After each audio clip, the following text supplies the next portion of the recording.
Hey guys, Miss Deanna here. I am gonna answer some questions today. First of all, let me show and tell with you. This fan still smells quite good. It's made out of this really nice myrtle-y wood kind of, but I got this in one of my acting classes. The only acting class I did not like, but I actually liked the class itself and learned quite a lot. But anyway, I learned how to hold a fan. It was a period acting class. Okay, now getting into the bulk of the matter. Today we're gonna talk about all sorts of different tangents, and we're gonna go this way and that way and follow those rabbit holes wherever they may lead. And the reason we're gonna do this is I really wanna tie up those loose ends. Some of you have asked some really good questions, and I wanna make sure that we can get to all of those questions before our time together is up. Okay, first question was this: how can I be better at my skills? Well, hello, practice makes perfect. You got that. Okay. And so how can you practice? You can either get monologue books. You could make your own scenes, but you want to actually be doing and doing and doing. Get in front of the camera, record yourself doing it, and then record yourself again. That's one of the best things. And also, it's a great way to figure out if you have any nuances you need to work on. So another thing you can do is be like a sponge. I'll tell you what, sponge. Okay. So when my first day in college, I wasn't even actually in college yet. College hadn't started. It was still summertime. I had just moved in the area where the college was. I was on campus already every day. I was helping the set designer Skip with whatever I could get my hands on to help with. I was doing. I was even getting help in advance on a monologue for the auditions. Like anything you can do. Get your hands on whatever book you can get your hands on. Watch YouTube videos that are like, hi, I'm an actor and this is how you do it. Read books, read biographies about your favorite actors or people that you admire. One of my favorite books of all time, I don't own it anymore. It's called Acting on Film by Michael Caine. I don't own it because I lent it out to somebody. It is the best book about on-camera acting that you could possibly read, and there are quite a few out there. And so what I would tell you is, this is also an amazing book, Acting is Everything by Judy Kerr. My point is that back when I lived in Seattle, I had this book and I was like, But in this book, I had highlighted here, Steven Anderson. Now, Steven Anderson was one of my favorite acting coaches, acting gurus. He's amazing. And so I took classes, intensive classes with him in Seattle, and I think he still does the intensive acting workshops. And then I also took regular acting classes when I lived in LA with Steven, and that was from this here book because it just happened to be in there. And so that was such a blessing to me. And then I got to work under him. I want to say I worked under him maybe 3 years, and so that's kind of a long time to work under the same acting teacher. So it was really a blessing because it helped grow me. Next, we're going to talk about headshots. Maybe you've already been there when we were talking about headshots in class, or maybe you weren't there yet. And if either way, that's okay. This might be a review for some of you. It might be the first time. So this is a great headshot. Let's talk about this headshot a little bit. He stands out. That's what makes it a great headshot. This is a great headshot. She's in the foreground. This one is called editorial, the way that it's shot. It looks like she's in the scene of somewhere. This one, bless her soul, she's a great girl. Not the best headshot. Does that mean that she doesn't? She probably has an amazing one by now. Great headshot, that she'd been in the business a while. Look at her resume. Great headshot. Anybody can get this done. Now, this wouldn't have been my preferred headshot, but it was a great headshot. Great headshot. You really are brought to her and captivated by her. Fabulous headshot. What's great about this headshot is the lighting. I want you to notice that her eyes just light up. Woo! This was a fairly common headshot with the trees in the background. I personally think the lighting could have been better. Sorry, buddy. He's very experienced, and I'm all saying that. Good headshot. Could it have been better? Of course. Oh, hey, we looked at this one before. Was this a good headshot? Let me tell you why. No, friends, this is not the best headshot. That's right. It's way too busy in the background. Great picture, but not for that. What about this? A little too dark. Okay, what about this? Don't ever do this. So this was an editorial modeling, right? Well, not only that, I laminated it. Don't do that. Get your actual lithos. This is an actual litho paper. Still don't love the headshot, although thank you to my friend who took it. I do have pictures I like now. All right, and so this is my friend Crystal. Oops, sorry about that, Crystal. And great headshot, great lighting, it's professional. It's really important that you get a professional picture because we are not down in LA and we're in quarantine. You know, you can probably get away with an iPhone picture. I'll show you how to do that in a little bit. Good picture, editorial background, but it's also, the foreground is not like right in your face. Like it's focused on him. Also this color and this color kind of brings out his eyes. So that's a great picture, great lighting. Good picture, but this is definitely a different market. Do you see where we're going here? My dark one, that was from the same market as this. Okay. What do you think? This guy is awesome. This was actually a perfect headshot for him because he's a very humorous individual. However, do not get a headshot like this because it's too busy. His top, sorry friend, sorry. His top was too busy. The background's too busy. Don't do that. Okay, we have a few more here. What do you think? Yes, great headshot, except it kind of looks like a glamour shot with her pose. You should not have your shoulders back. What do you think about this one? Great headshot? You would be correct. Lighting could have been a little better to the photographer. Oh, this one, very dark, very New York-y. Great headshot, great lighting. There's nothing wrong with that headshot. Again, good headshot. Different market though. What's great about this headshot is it actually looks like the person. Same with this one. Like it looks like the person. Wood in the back is not bad. This is a great headshot because her eyes pop. The lighting is professional. Everything is good in this picture. This one's great because she pops, and this could have been taken at the picture, people. I don't know where it was taken. I don't know the photographer that she used, but my point is, and it's on lithograph paper. It's all professional. This dear friend, I think, was copying the other guy. No, I'm just kidding. But clearly his is on lithograph paper and very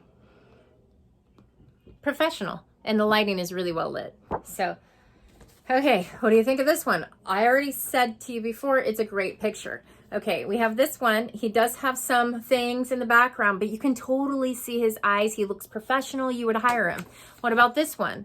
Well, you might hire him for an industrial judged on this, but like this looks like a JCPenney kind of picture. So this would not be what you would want to submit. Okay, last but not least, we have Beth, and this is a great picture. Look how she has just nothing in the background. And those are some great headshots that we're going to take a look at. Now let's talk about how can you get a headshot right now where you're at with what you got. All right, well, let's take a look behind me. This, my friends, is a curtain. It is a curtain set up on PVC pipe. Whoa, where'd the PVC? So PVC pipe. And my husband made these grommets that go into the ceiling. They'll hold it up. But before, I had a pull that came down. And so you could easily do that if you have a sheet, like just throw a sheet up. And that would help take away from distraction from your background. That's kind of the reason I have that up. It's not because I don't want you to see my background, but I have a lot of things going on here. Let me just give you an example. So behind me, is that distracting? Does that make you want to look at me or all of the to-do list behind me? So in reality, this is better because then you're paying attention to me, right? Well, the same thing is going to happen when you are just doing a still photograph. I'm gonna throw some at you right now. Boom, boom, boom, boom. All right, so those pictures I took right now today with, first with the iPhone camera. I happen to have one of the cameras where you can do the adjust where something is in the foreground and whatnot, the aperture and all of that stuff. I can adjust that on the depth of field or whatever it's called. I'm not a photographer if you haven't figured that out. But you can adjust that on here. And then there's another one that is actually an app called Focus. And that is something you can get even where you're at right now. So there you go. That would be something that you could use as a, hey, here I am, it's COVID, but I got a picture and this is what I look like. You do want to go ahead and do some makeup for that picture, natural, how you would typically wear it, just a little bit enhanced. So obviously this is how I normally look, right? Like I'm not like, I was once in beauty pageants and this woman would put lips on in places she didn't even have lips. Don't do that, friends. Okay. Ready? Time to go down the next rabbit hole. The next rabbit hole is actually going to be about costumes. Costumes, we've talked a little bit before about this when we were talking about character, how it can just totally change the character or really bring your character to life. I want you to study costumes like Johnny Depp's costumes. Amazing. So same characters, Robert Downey Jr., Johnny Depp, all of those guys who have the really amazing costumes, like even the Avatar characters, they're amazing costumes and makeup. And so I'm not expecting you to come up with an Avatar costume. That would be pretty cool though. And I'm not putting it I'm not limiting you. Like maybe your gift and calling is to be a makeup artist or a costume designer or a set dresser. That's like interior design, but for sets. So whatever your calling is, I want to encourage you to go and walk in that. Yes, you can be whatever you want, but you definitely want to be who God has called you to be. So let's talk about costumes. Costumes are important. You can put together your own costume with whatever you have in your closet. Okay, time to do another let's go this way. All right, so we're gonna go into my messy closet. All right, beware, I got lots of stuff in here. Can't even hardly get into my closet because somebody set up a trap for me. All right, so we're in the closet and I never wear this, but could it be a costume? Absolutely. I don't hardly ever wear this. Could it be a costume? Absolutely. So a lot of this stuff could be costumes. And then some of it, hello, when am I going to wear this? Right? But it's clearly a costume. And so, great. This is a costume. And then in my garage, I have a whole bunch more costumes. Not as much as I used to have because I donated them all because a lack of space. The point I want to make about costumes is this. If you have the room to go ahead and start collecting costumes, that will be highly beneficial for you. So that when A, there's a costume party, you've got it covered. Or B, there's a student film, I got my own costume. All right, so you got your own costumes. And so I once went and I was Dorothy in a Wizard of Oz kind of interactive birthday party thing for a little kid who was autistic, and it was like the most special thing. And a bunch of us from our improv group got together, and there was a 10-man, my improv teacher at the time had this full room full of costumes. And it's like, that's what I want to be when I grow up. I want to have a whole horde of costumes. All right. And I don't actually have a whole horde of costumes, but I would if I had the space to dedicate to a whole room full of costumes. And so, but the other thing is you could learn how to sew. You could sew your own costumes. Be so cool. And so if that's something that intrigues you, go for it. If it's not, then you might have to buy some stuff here and there, but it's not something that you should really break the bank for. You can ask your mom, hey mom, do you got a cardigan sweater I could borrow? Look around, your friends might have something that you can borrow. So there's lots of different things you can do for costumes, but costumes are definitely a part of bringing that character to life. Remember that fan I had? I lost it somewhere in all the headshots. But, you know, that would be perfect for a period piece. They sell those at the dollar store, I bet. I paid $10 for mine, but like, I bet she marked it up to that acting teacher. But I'm just kidding. All right. So what else? Oh, I do want to cover, let's talk about stage combat. All right. So stage combat. So say you're supposed to slap somebody. You see that? It happens so fast that like you can almost not tell. But so what would happen is I'd put my hand up right as you were getting ready to, so play around with that, but the contact is never really made on the person's face and whatnot. And kissing might be the same way. I don't get into kissing. It's not my thing. We should just cut that. Actually, the reason I don't get into kissing is, to me, kissing is like covenant, and that's a special thing. However, that's not to say that I always had that conviction. So wherever you stand on that. All right, back to what we're talking about, stage combat. So a punch in the arm. It can look like a punch in the arm without hurting. So the object of the game is not to hurt your person that you are with. Also, there's stunt doubles. So if you can get a stunt double, take it. Another note on costumes is this. Say you wear this black shirt to your audition because you think, you know, that kind of reminds me of what I think the character would be like. So you wear this black shirt. You get a callback audition. That's when they call you back and you get another chance. You're in the final, like, running. There might be 10, 20, but like it's broken down and it's between you and a few others. And it might just be you and one other person. You should wear the same outfit. Most people won't tell you that, and you'll like learn it years down the road. But typically you want to wear the same thing you wore to that first audition, because so I don't want to be like, hi, I'm wearing black and the character, that's like my character, but today I'm showing up in frilly pink, which is nothing like the character, right? So if you can't wear the same outfit because you spilled coffee on it or something, or it's dirty or it stinks, then go ahead and wear something similar, but don't wear something totally opposite of that character. Does that make sense? It's like going for a job interview. You would dress the part, but you wouldn't dress exactly like their employees. I wouldn't go to Pizza Hut trying to get a job dressed in a Pizza Hut outfit. That would be a little creepy, right? Or, hi, I want to be a post office man. Where did I get this uniform? Oh, eBay. All right, so let's move on to the next thing.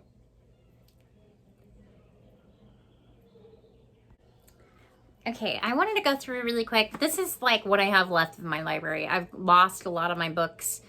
I either gave them away or got rid of them, like autobiographies or biographies I didn't need anymore. Some books just went missing or were probably borrowed and never returned. So like one of those was A Dream of Passion by, and I told you about that book already, but by Lee Strasberg. A Dream of Passion by Lee Strasberg. Okay, so I told you about that one. That's great. I told you about Michael Shercliffe audition. I told you about Acting in Film by Michael Caine. Great book. It's probably my favorite. There's this one. We've got, this is a really popular acting for film book by Tony Barr, Acting for the Camera. This is like this is more of a directing book. It's shot by shot, film directing. This is just a book I use sometimes for teaching. But a business book, a movies book, media literacy. So, because, you know, sometimes if you are going to be in the camera, you should probably find out what the people behind the camera know too. Because a lot of the times the talent can get so like, I'm the talent. Don't have that attitude. Be that person willing to do anything that you can to help, because you're there to shine God's light. Whatever situation, wherever you're at, shine the light. Be the light in that place. Don't be the darkness. Don't hang out with the kids in the darkness crowd, okay? It's not really going to get you anywhere. Okay, moving on. This was an old library book. I had a really bad habit back in the day of not returning library. Okay, one more rabbit hole that we're going to take place down. We're going to go down this rabbit hole that talks about how do I submit myself for an audition? Well, let's walk you through that. What does that process look like? And so we'll go ahead and do that together. We'll use myself as an example, or maybe we'll use my son or somebody. Like we'll go through it and we'll walk through what does that actually look like. So, but I remember, I think I read this twice when I was a kid. Anyway, still have it. It must have been good because I didn't accidentally lose it. Okay, we have this one. I remember that this was a more recent edition in the last 10 years. I didn't lose that one. Woo! All right. This one is highly recommended. Some of these I have never gotten through. This, I haven't actually read it. I have a few of those. Someday maybe. This one, super long. Haven't read it because it's so darn long. This one I've read. This one I've read. Oh, you can't see it. This one is so good. It's a autobiography. That means the person wrote it. Hey, there's a picture in that Goldie Hawn, and it's written by Goldie Hawn. And so it's just one of my favorites, and she's one of my favorite actresses. And those of you who don't know who Goldie Hawn is, she's Kate Hudson's mom. Okay. And the reason I know who she is because she was my mom's favorite actress back when I was growing up. Okay, so we have Truth and Comedy, which you already know about. I've got some of my favorite scripts, which are not what I want to go over right now. All right, here's a good one. Let's see. And any books that you can get, like on technique, like Uta Hagen. We have acting on and on, you know, Robert Barton. I think that the reason that this book was written is because he's like, hi, I'm at a university. This basically breaks down all of what everybody else says. Some people like this book. I find it very boring, but apparently I used it a lot because it had a lot of highlighter stuff going on, but I think it's because I had to use it for class. Conversations with Brando. What's great about Marlon Brando was how he wouldn't move a whole lot, and that was something really great to pick up if you're going to go into film acting. You don't need to move a lot. You don't need to have a ton of energy, but then you want to have that intensity about you. So that's probably the thing to pick up from that. Here's a really big fat one. Another one that looks like I tried to read. Like, I don't remember reading this. It looks so long. So why do I have it, and why is there's something highlighted in this book? Oh!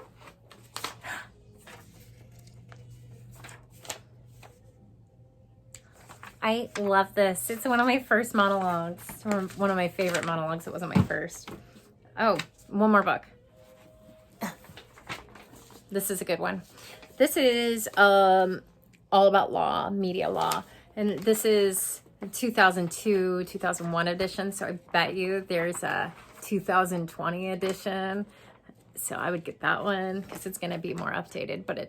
And it will also talk to you about, that one doesn't, but I'm guessing that if there's a 2020 media law edition, that they would probably talk to you about Americans with Disabilities Act. So I am going to talk to you a little bit about that. And so I just want you to know that if you have any kind of disability at all, it's okay. You are not limited. The only thing you are limited by is what you tell yourself. What is the story you tell yourself? Because as a man thinks so in his heart, so he is. All right? So what do you think? And what does God say about you? If God has said, hey, you know what? This dream, go for it, do it. And how you'll know is, you know, there's a book I didn't show you. I don't even have it on my shelf anymore, again, because I let someone borrow it, I think, and maybe I never bought it. No, I think I bought it. But anyway, don't have it anymore, but one of my favorite books is called The Dream Giver by Bruce Wilkinson. In that book, there is this character named Ordinary. I think you may have heard me talking about this in class before. Ordinary, who dreams of being extraordinary. And He lives in a land of ordinary. And everything is just mundane. Every day, everybody sits and they watch the picture box or the TV, and they sit in a lazy boy. They have a special name for that too.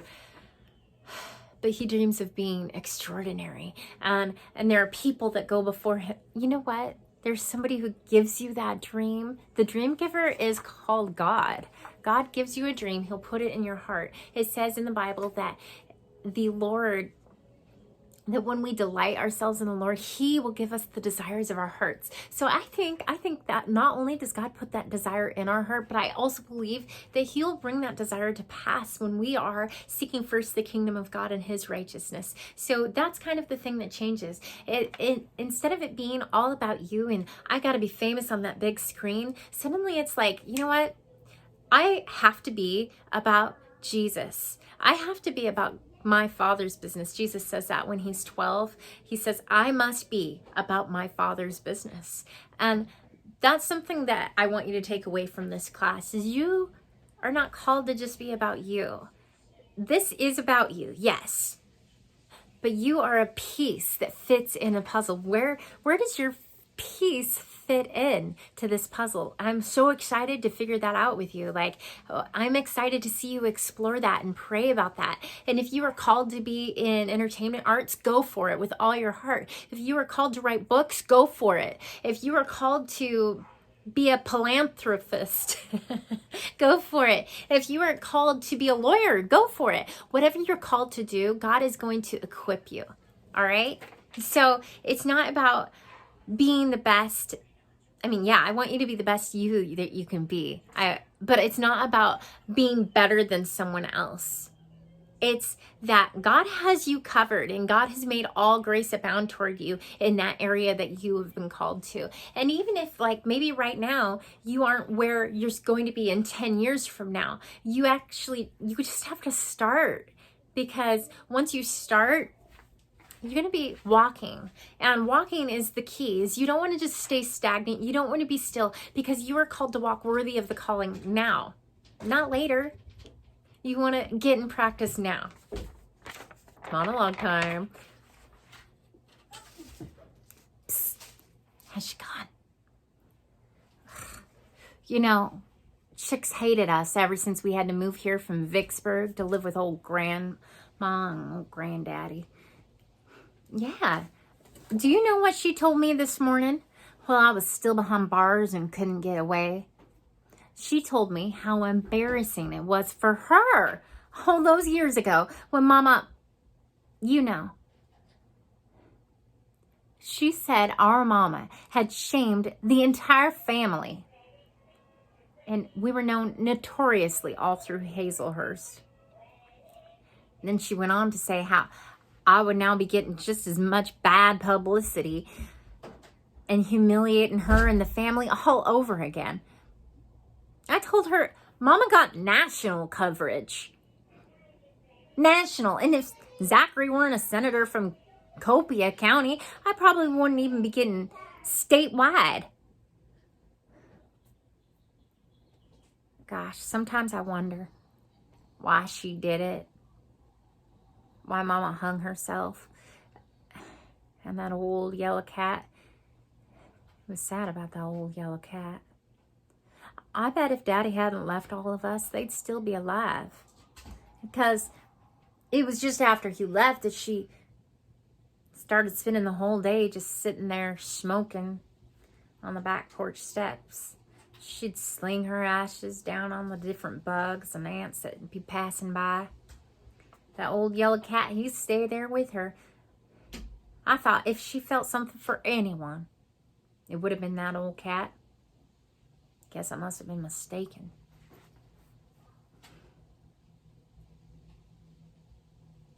Meg, I know why she did it.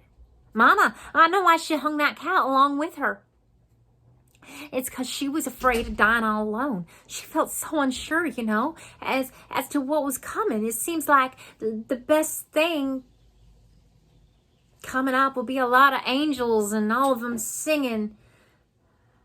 But I imagine they have high, scary voices and a little pointed gold fingers that are sharp as blades, and you'd be afraid to meet 'em all alone. So it wasn't like what people were saying about her hating that cat. The fact is, she loved that cat. She needed him with her because she felt so all alone.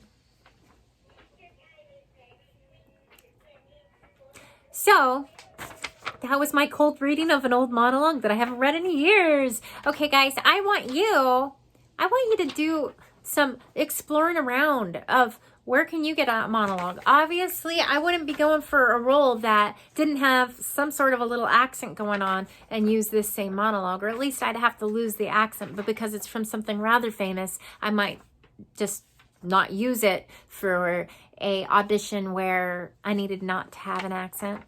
But say you're going to go for a part and they're all like down in Texas. You might get a little familiar, call a friend on the phone, because you know what? We have friends everywhere nowadays. If you don't know somebody, I probably know somebody, and if I don't know somebody, then I know somebody who knows somebody, because we've got people all over the place. Call somebody, find out how does your accent rate against their accent. Are you ready? Next, we're going to talk about some different techniques. There's so many different techniques, and you should just get your foot wet a little bit in that area. But I actually would like to encourage you to read the books, do the work that it takes to look at those different techniques and explore which one you actually like the best. Okay, that's what's next.